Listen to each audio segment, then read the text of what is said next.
up, everybody? Welcome back to My Life in Stacks, where we stack all the precious things in life. I just wanted to, as you can tell by the title of the video, I wanted to go over and try and attempt to pull out $10,000 from my bank, considering all the things that are going on with the banking system right now.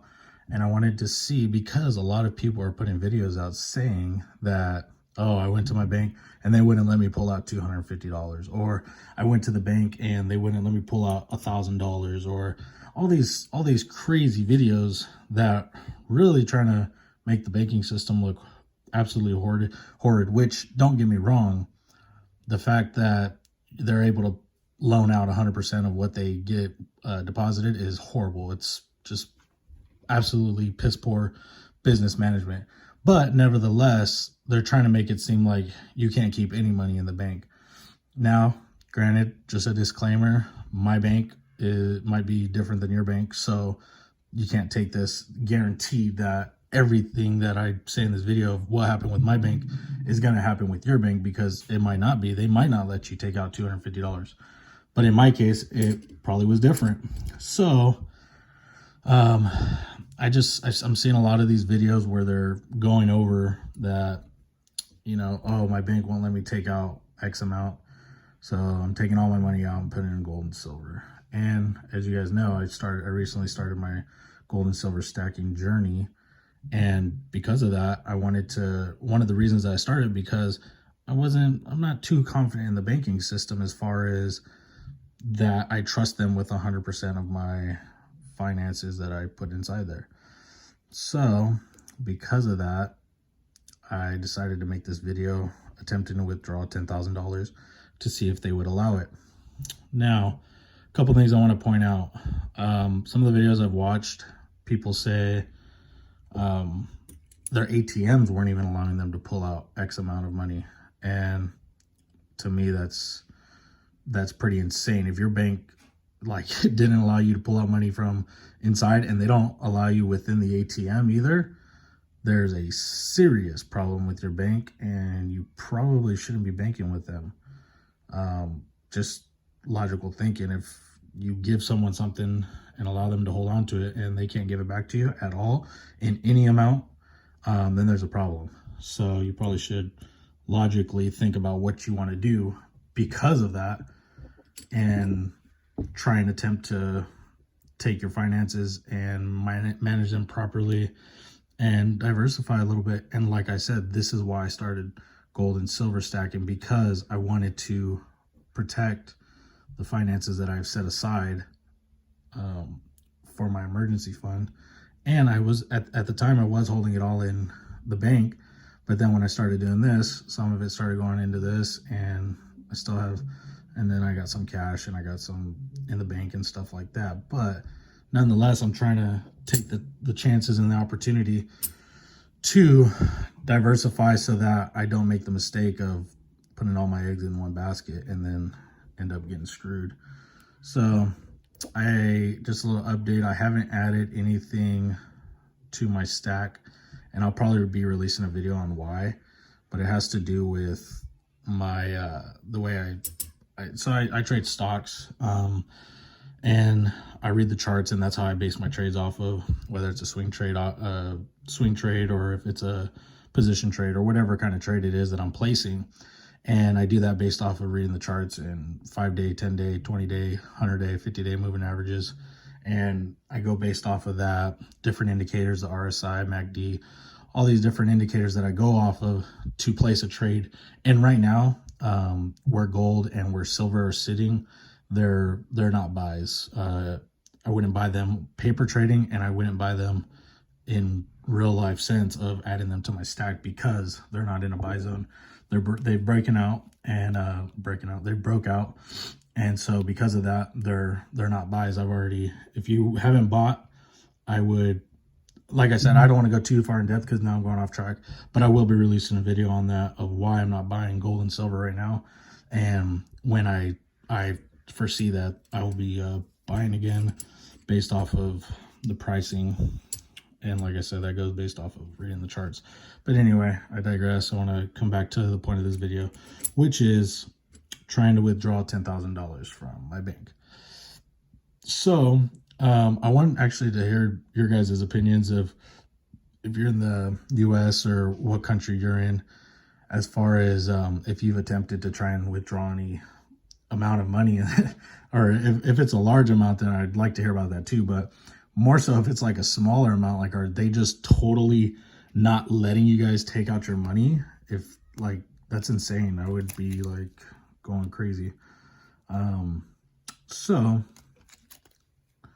yeah, that's why I wanted to do this video, because one of the reasons, and I'm getting repetitive, but I just want to clarify, one of the reasons was I wanted to kind of have my my emergency fund in my hands, and you know, if something was to happen to it, then it's my responsibility. So I wanted to make sure I was responsible for it, and by leaving it in the bank isn't too responsible considering what's going on.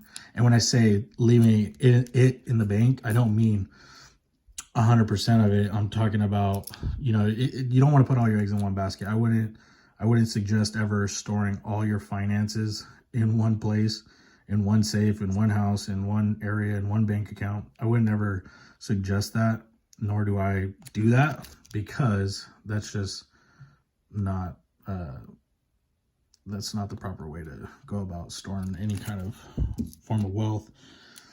And I wouldn't do that myself. It's just the old saying, you don't want to put all your eggs in one basket, because if that basket drops, your eggs are all cracked and now you don't get no breakfast burritos. So my point being, I wanted to really test and see if my bank wouldn't let me take out, and $10,000 is, you know, I see a lot of them, they're saying that the videos, they're saying, oh, my bank said they need 48 hours to pull out, you know, $3,000, $2,500. And I'm thinking, if they need 48 hours for that, that's kind of scary. So I was thinking a good test would be 10 grand, because that's not like an exorbitant amount of money, but that's not a small amount of money either. So I wanted to test and see if 10,000 bucks was, you know, on the table as far as they need to schedule it, or if it's ready to go. And so that was one. And I mean, just to cut down to the chase, boom, they let me pull out 10 grand. So that flick, they let me pull it out. Now, she didn't ask. The other thing I was saying was, on a lot of videos, they were saying that the tellers were asking them, you know, oh, what are you using the money for? Like, and to me, like, that's none of your business. The lady did go, oh, are you guys making a big purchase today? You know, I was with my wife. And so they're like, oh, are you guys making a big purchase today? And I was like, no, just trying to pull out 10 grand. And she kind of looked at us a little crazy, but nonetheless, we were able to pull it out. Besides that, when she reached into the drawer to pull out her hundreds, she ran them through the cash counter machine, and it came up to like 7,500 or something like that. And then she like went back in the drawer and tried to find another, you know, the rest of the money to make the 10. And she she couldn't find it. So it took her like 2 or 3 minutes to go to the other tellers and like figure out where the cash was, where more money was, so that she could give me the full 10. But I mean, at the end of the day, she pulled it out and got it all taken care of, and I was able to get the 10 grand cash. So, I mean, I don't want to block the gold like that, because, you know what I'm saying, that gold is beautiful. Let's put this up here. Mr. Benjamin Franklin.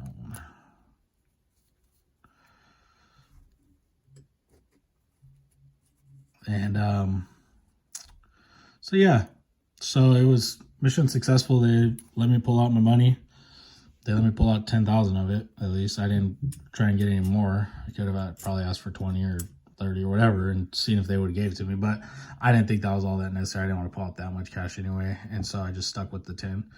And it was successful. They allowed me. She asked, you know, I think it was more of a just trying to be personable as far as, you know, oh, are you guys making a big purchase today? But it wasn't like trying to be nosy of like, well, in order for me to give you this money, what are you using it for? It wasn't like that.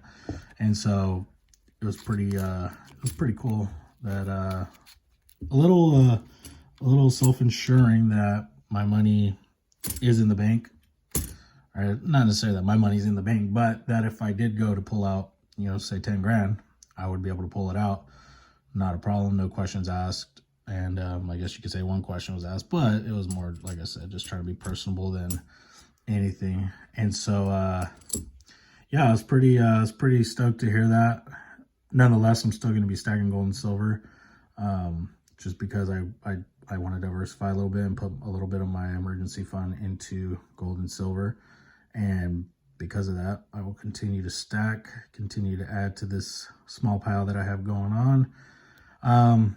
Yeah, that milk spotting really took over with these buffalo rounds, and a little bit on the Philharmonics. Not all of them. It's only like, last I checked, it was like the first few, but it looks like now every now and again they're starting to, some of them are starting to get it. It almost looks like that's my fingerprints on there. But I know that obviously has nothing to do with any kind of milk spotting. It just has to do with their processing of the metals. But yeah, guys, I just want to make a quick video and show that they were able to have my fulfill my request of $10,000 withdrawal. And I don't know if I should say the bank or not. It's a bigger bank. It's definitely not a small bank. And I have two different banks that I hold the majority of my funds in. And so this is one of the big banks. I think it's probably 4th or 5th in the country. And I wanted to test the other one, which is number 2 in the country. You could do the research and see what it is. But I wanted to see if they would give it, which I'm sure if this bank gave it to me, they would give it. So I'm not even going to bother with that. But nonetheless, they were able to do it. So all the bank talk about, you know, oh, my bank won't give me this, my bank won't give me that, you got to take it with a grain of salt, because a lot of it may be fear mongering. A lot of that's going on right now. Everybody's trying to scare everybody just so that they could try and get them into gold and silver. I think you should have a plan. You should stick to your plan. If that includes stacking gold and silver as a means of a part of your, or percentage of your wealth, or whatever that may be, you do that plan, you stick to that plan, you fulfill that plan, and you build it out and you stack it on. But if it doesn't have to do with that, you do what you're doing according to your plan. Because the last thing you want to do is FOMO into gold and silver, especially right now when the prices are really high, premiums are really high. I would say really high for the prices, but the prices are higher than they were just from when I bought a month ago, and the premiums are way higher. I'm looking at, I wanted to buy a tube of Canadian maple leaves, but they're going for $31, $32 a pop. I'm like, no way. When I bought these for 23 or whatever it was, I bought them for $23.15 a month ago, and I bought these just a couple weeks ago for, I think, 25 or 26 or something like that. It's insane. Why would I do that right now? Especially when I consider, like I said, I trade stocks, so I read charts and stuff like that, so I can see what stage we're in right now as far as pricing. Nonetheless, anything could happen, but you know, you stick to a set of rules of probabilities, and that's how usually the market plays out, and that's what I'm playing on right now. And like I said, I just added all this stuff a couple weeks ago, like a month ago, a couple weeks ago for this stuff. So I'm not too worried about adding to it right away. And there will always be opportunities, hopefully. But the last thing you want to do is FOMO in and give in to all the fear of, you need to get into the gold and silver stacking. You need to do that. Like, no, guys, find a plan that works for you, stick to it, and follow it, and stack on. I appreciate you guys tuning in. Let's get, go ahead and leave a comment of what you think, if you've tried something like this, or if you've attempted to pull out any sum of cash and your bank allowed or didn't allow, or what you guys are experiencing right now. And like the video, subscribe for more. Let me know what you guys want to see. Sure. Actually, I wanted to shout everybody out that subscribed and liked the video, my first video. I appreciate that. And I hope you guys like the content that I'm going to be putting out. But yeah, I appreciate you guys. Don't forget, keep on stacking all the precious things in life and keep getting after it. We'll see you guys. Love you. Bye.